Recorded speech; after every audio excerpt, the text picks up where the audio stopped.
Hey everybody, Chris and Sarah here, life transformation and self-empowerment coaches with Soul and Wonder, and we want to talk to you today about how to love the difficult parts of yourself. This is a good one.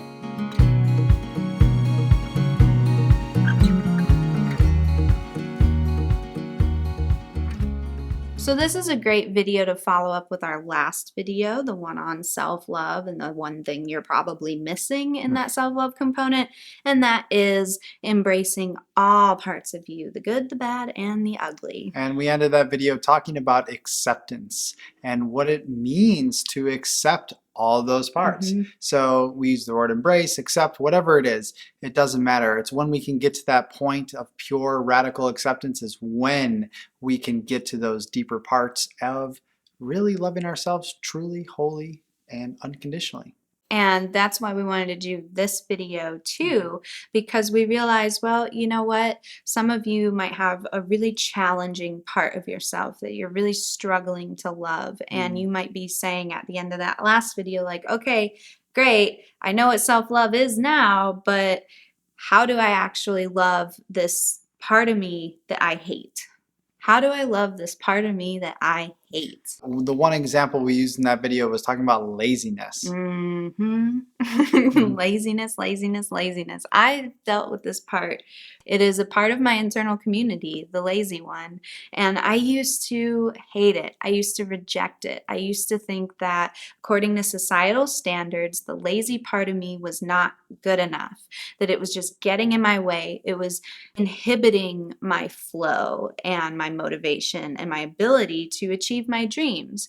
So what would I do? I would pretend that I wasn't ever lazy, and I would banish it and I would push it away. And if I felt laziness coming up, I would just fight it and fight it and fight it. But what always ended up happening is eventually this lazy part of me would explode and it would just take control over me, almost like I had no say whatsoever in how I lived my day.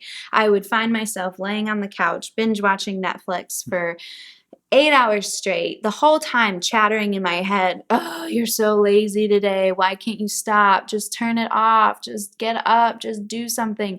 But it felt like this shadow is just enveloping me and sucking me deeper and deeper into the couch. Probably the most important thing to point out there is that she was constantly telling herself to stop feeling this way, to stop being lazy. You know, we can plug anything into that. We could plug in fear or worry. Why don't we just stop worrying about this certain thing?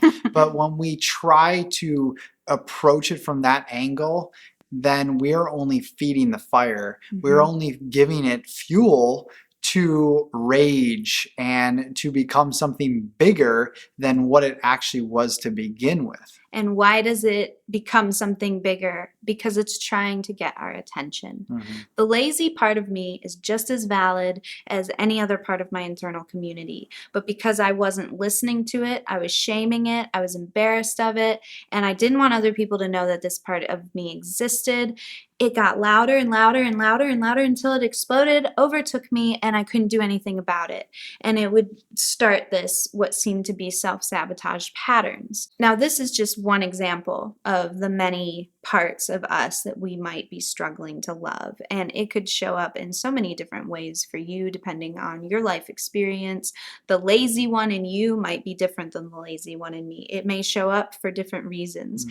But what we want to talk about today is how we can actually learn to love these parts when we actually feel like we hate them, and what is possible for our lives and for our well-being when we do learn to love these really difficult parts. So first things first, I just want to say these parts are only difficult because of the labels we have given them. These parts are only hard to love because of the expectations we've put on them to fit into society. And what society's expectations are on us, so the reverse, and what that means. So we can continue using the example of laziness. What does it mean by societal standards if you're a lazy person? It means to society, not me, to society, that you aren't contributing, that you aren't enough, that you are really worthless if you Mm-hmm. really want to break it down. So we take those feelings on as our feelings, and we then label that, and that continues to move in cyclical fashion within our Mm-hmm. head all the time. So all of us, we cannot escape creating a shadow from our childhood. Oftentimes, there will be a point in your childhood. It could also have happened yesterday or 2 months ago, but many, many times it's deeply rooted from childhood. Something happened in which you learned to push that one part of you into the shadow, whether it's laziness or any other part of you that you're finding really difficult to love because of what he was saying about societal expectations. And then we label it with our judgments. And what was it for you? Well, for me, laziness was banished into my shadow when I was in elementary school. I was in gifted and talented classes. I was in the advanced classes, and they were very much centered on achievement oriented learning and doing and creating and being this like genius, right? That these teachers wanted these kids to become.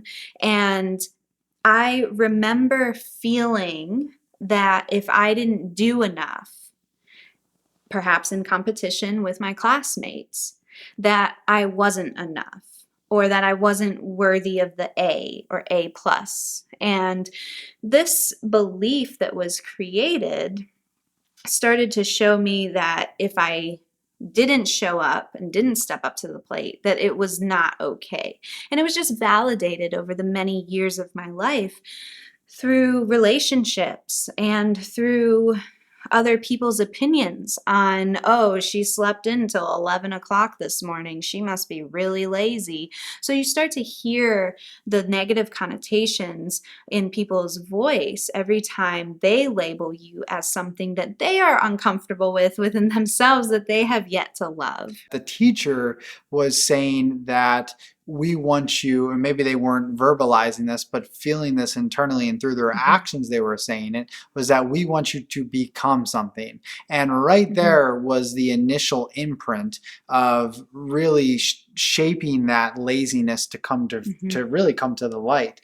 And it's because, once again, it's the societal imprint that whether we are in school, whether we are at home, or we are just existing in the world simply, it is there and it is always there. So it is our job to be mindful of that. But as kids, that can be difficult because you don't know what that one word or that one phrase is going to do for you for your entire life. And it can even be as simple as your own judgments that you've passed off on someone else. Perhaps you had a parent who was depressed, and what their depression often manifested in laziness. Maybe they slept a lot, they didn't leave their bedroom, didn't shower. So when you were 5 years old and you saw this experience, you start to create this story about what laziness means to you based on someone else's experience. And you only have so many pieces of the puzzle, but your judgment has now been formed. And so therefore you might say, I will never be that way. I will never be like my mom or my dad or my parent. And then you banish that part into the shadow. So these parts of us that we don't love about ourselves can form in so many different ways. So we're just using laziness as an example because it's easier to stick with one thing. But I'm sure you can relate to so many different parts of you that are popping up right now. And the number one important thing to realize in how to love these difficult parts of us is to remember that they are valid and there is always a superpower. There is always a gift. There's always a talent or a well-intentioned being behind this character. And it's just waiting for you to discover it, really, is what it comes down to. And you might be thinking, how in the world does laziness have anything good to do with my reality? This is when I like to challenge people to speak to the part actually step into the bodysuit of the lazy one or whatever part it is that you're having a hard time loving. And when I say step into that bodysuit, I mean really close your eyes. Imagine, how would this character hold itself? How would it speak? How would it communicate? And what would its tone be? Where would it be in the room? Do you need to get up and go to a corner or under your covers? Where do you need to be to fully embody this part? And once you have this character identified and what it looks like, what it feels like, that's when we begin this questioning process of asking this character, what is it that you're here to show me? What is it that you're here to tell me? So that we can get curious about what it is of why we are a certain way. And the best way to get to know its intentions is to first get to know when you banished it. Ask it without judgment, without fixing. You don't even have to like the answers that it says. You know, when did I push you out of my consciousness? When did I create the judgment that you were bad? What happened in my life that you felt ostracized because of? And you start to learn where it's rooted. And if you can't remember where it's rooted, that's okay too. Healing comes from just the unfoldment. You don't have to process everything. And have to know when every single experience actually happens. So if you really can't figure it out, that's okay. And you'll allow this being, this character, to take you on a journey. Take you for an adventure in your psyche, into your body, into your emotions, and eventually uncover the intention. And now this is where you find the answer that you didn't know you had. This is the gold. When I did shadow work with the lazy part of me, it was revealed to myself that the lazy part shows up the strongest when I am so overwhelmed that I can't do what I am expecting myself to do. I think I can. Consciously, I feel like, yeah, I'm going to do it. I'm going to do all this stuff. But unconsciously, I'm breaking apart inside. I'm shutting down, and laziness starts to get really loud, really clear in a way to help me. It looks like it's sabotaging me because what I consciously want is to go this way, but lazy one is making me go this way.